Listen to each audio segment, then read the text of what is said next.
Right, so this is a quick tips video for beginners on Resident Evil 8 that you want to know from the outset, really.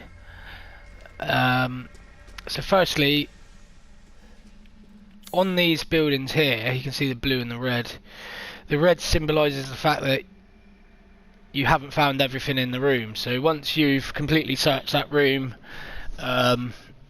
you will obviously turn the building blue. So when it's blue, it means that everything's been searched and you've got everything. So that's kind of your basis on your collectibles. The goats, not as much because they're all over the place, and I would suggest following a guide if you wanted to collect the goats, but that's your collectibles.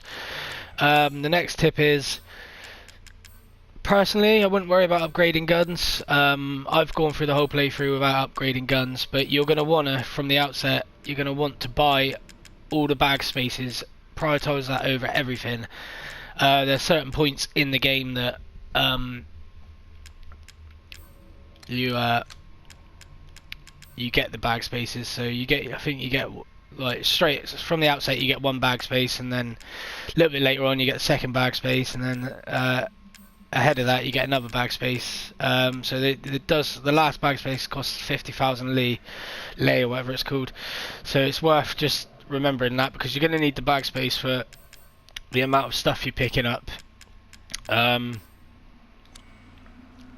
Yeah, so that's that covered.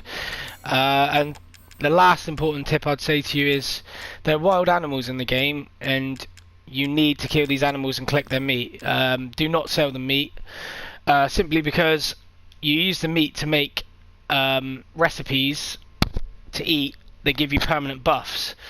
So I made the mistake of not killing some of the animals at the start of the game, so I'm missing one recipe at the moment. I've got 5 out of, I think it's 5.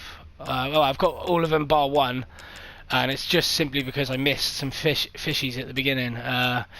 So do not sell the meat, and any animals you see like goats, pigs, fish, they're pretty obvious because there'd be sections. Chickens, make sure that you collect that meat and do not sell it and use it to get your recipes, because it would give you max health, give you more damage taken when you're guarding, so you won't lose as much health, things like that, and increase speed as well, and that's the only one I haven't got. So basically that's all I wanted to talk to you about in a nutshell with this game. I think that's the most important things to talk about, really. And yeah, so I hope that helps.